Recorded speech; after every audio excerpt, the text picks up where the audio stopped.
Have you been looking at your savings and wondering if you'll have enough to survive in your retirement years? Have you ever considered moving to another country to live a more affordable and comfortable way of life? Are you crunching the numbers and are starting to get nervous, realizing that your Social Security will not be enough? Well, you're not alone. Today we're diving into a question that many retirees and soon-to-be retirees have been asking. Can I live off of my Social Security in Panama? In this video series, we'll cover potentially living off your Social Security in popular expat destinations, and in this video we're starting with where I live, Panama City, Panama. We will discuss the pensionado visa, where many can qualify with just their Social Security monthly benefit. We will discuss rental rates, utilities, groceries, medications, social life, and more. Disclaimer: you are responsible for your own research, your own budget, and your own lifestyle. This video is just an example to help you on your journey. It is not all-inclusive and does not cover every aspect of life in Panama. You are responsible for your life, your decisions, and your money. We will be dealing with averages and some ranges for financial examples, since I can't make a video on everyone's taste or lifestyle choices. For these figures, I'm going to use some examples from the bottom of the range and some averages. These figures were determined by what some current expats spend, some from my own expenses, and some from an internet search. You can live below what I'm about to show you or way above it. That is for you to figure out. Now, let's first look at the cost of living in Panama City, Panama, and see if we can stretch your Social Security check here. First, let's talk numbers. The average Social Security check is estimated to be around $1,976 per month in 2025. Is that enough to live off of in Panama City? Panama is known for its relatively low cost of living compared to the United States. However, this can vary significantly depending on your lifestyle and where you choose to live. In Panama City, you might find it to be more expensive than some smaller towns or in the rural areas in the United States. But one of the potential benefits of using your Social Security in Panama is the retirement visa, aka the pensionado visa. Let's see why. I get jealous every time I'm out with friends who have this visa or receive the jubilado discount just because of all the discounts they get on their bills. Yup, just for being part of this visa program, or if you're of a certain age, you're eligible for certain discounts. Here's an example of a few of them: 25% off at restaurants, 25% discounts on utility bills, 25% discount on airline tickets, and it goes on and on and on. These are not all of the discounts that they receive, but I just shared these to give an example. I'm happy for all of my friends that get these discounts, but you can see why I'm a bit jealous. Tee-hee! My immigration attorney's firm states the following: the applicant's retirement income or pension income must be for life and must be a minimum of $1,000 per month. If your lifetime pension income is less than $1,000 per month, but is equal to or more than $750, you may purchase any Panama real estate property with the value of at least $100,000, which reduces the lifetime monthly pension income requirement down to a minimum of $750. So why do I bring this up? If you want to move to Panama just on Social Security alone, these discounts can be counted in your cost of living calculations, or at least you should be aware of them. Panama City is the capital of Panama, and it has a population of around 2 million people out of the country's approximate 4 million inhabitants. It has breathtaking skylines that rival those of Miami and Dubai. It is a bustling capital with restaurants, nightlife, and entertainment, which makes it a popular expat location, but with any major city, it is more expensive than most parts of the country. Unbeknownst to me, I didn't know that the electrical rates vary depending on where you live in Panama.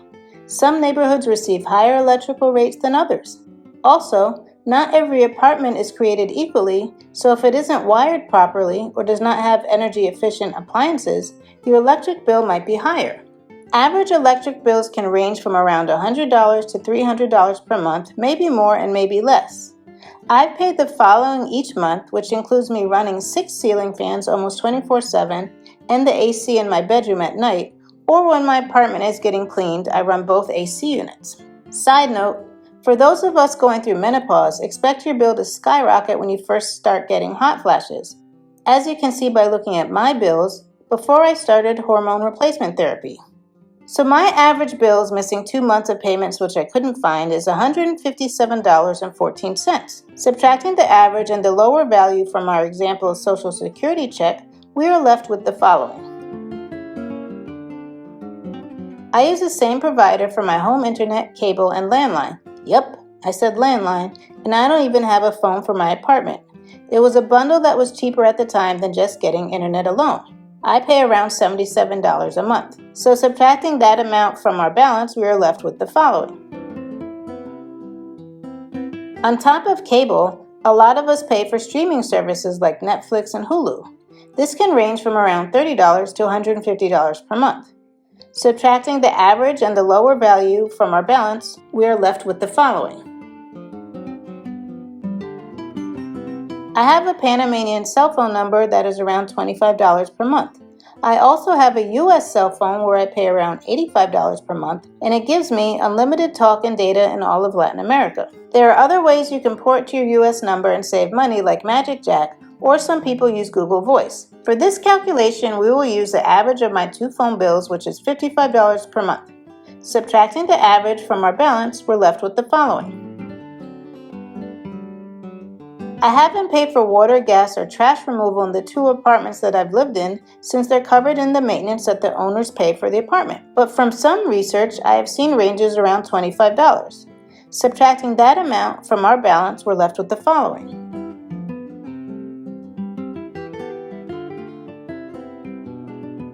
This depends on how much you cook versus ordering in, or going out to eat. This also depends if you're buying local, imported goods, produce and meats from grocery stores, or those from local markets. Subtracting that amount from our balance, we're left with the following. I love to eat out. I can go to a fonda and pay $4 to $6 for a dish that can last me 2 to 3 meals, or I can go to an upscale restaurant and pay over $75 for a meal and drinks. For this example, we're going to use a range of $50 to $300 with the average of $175 for use in our calculations.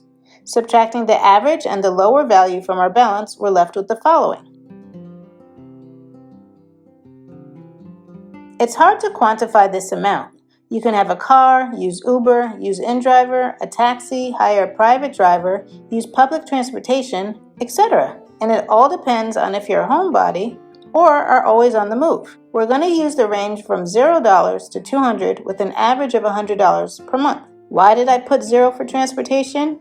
You very well can have everything delivered or have doctors and vets come to your house. It all depends on the lifestyle you want to live. Subtracting the average and the lower value from our balance, we're left with the following. The next bucket of expenses are around healthcare. This, again, is hard to quantify because I don't know your specific medical situation or if you require regular doctor's visits, see specialists, or use monthly medication. Starting with medications, you can spend an average of $45 to $150 per month without health insurance. Subtracting the average and the lower value from our balance, we're left with the following. Are you going to use public hospitals, private ones, see specialists, or obtain health insurance? We're going to use a range of $200 to $400 a month for this example, but again, it could be higher or lower. Subtracting the average and the lower value from our balance, we're left with the following. Again, this is hard to quantify, but you need to factor it in. Is your pet old and sickly and needs medication or requires veterinary visits? Will you need a pet sitter when you travel? Are you getting your pet groomed? I don't have a figure for this, but you need to consider it in your budget if you have pets. This is too complicated to try and estimate. Are you getting manicures and pedicures? Are you getting your hair done? Are you going to a lot of events? Are you traveling often? For example, I have a personal trainer and a masseuse. I get mani-pedis and my hair done. My personal trainer is $200 a month for 8 one-hour sessions. So you're going to have to figure out this part on your own and be honest with yourself. So for this exercise, we'll use $200 per month for an average and $50 for the lower end. Subtracting the average and the lower value from our balance, we're left with the following. I pay for someone to come and help me clean my apartment twice a month. She charges $40 per cleaning. It's up to you if you want to tip them or not. For this example, we'll use $30, $35, and $40 for the upper range. Subtracting these two values from our balance, we're left with the following.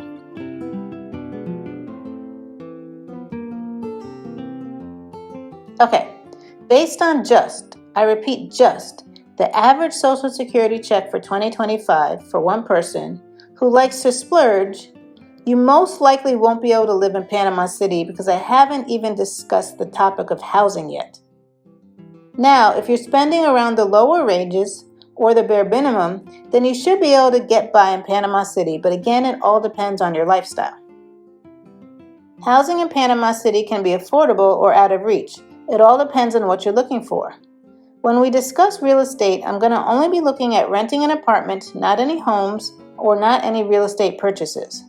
So after I show you your housing and total up everything, you'll need to add on your lifestyle choices accordingly. Please keep in mind that if you move around from apartment to apartment, you're usually going to need first and last month's rent, and you might need a pet deposit as well. So keep that in mind when you're budgeting. Prices vary for furnished or unfurnished, where the unfurnished apartments have lower rental rates. Also, rental rates fluctuate due to market trends like an influx of Americans coming after a presidential election. Let's look at some apartments.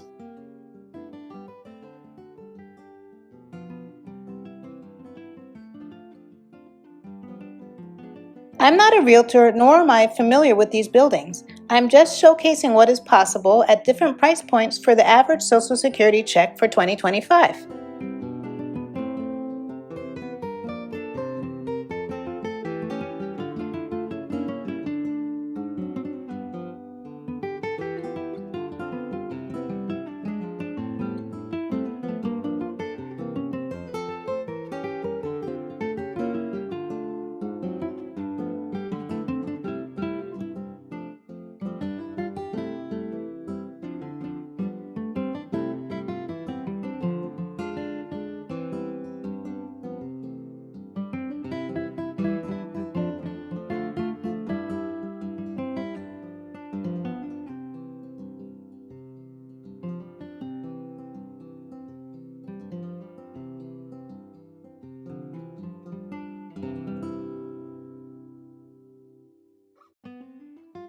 From my personal experience and talking to fellow expats, it's definitely possible to live in Panama City on Social Security, but it requires careful budgeting and choosing the right location. It is advisable to have other sources of income, if possible, like an emergency fund, a pension, savings, and investments, for example, to ease any potential financial strains or emergencies. Panama can offer a beautiful and diverse lifestyle, and with the right planning, your Social Security check can go a long way. Stay tuned for the rest of the Social Security series where we cover other popular expat destinations like Boquete and the Coronado and Gorgona areas. The world is yours. You just have to find your place in it.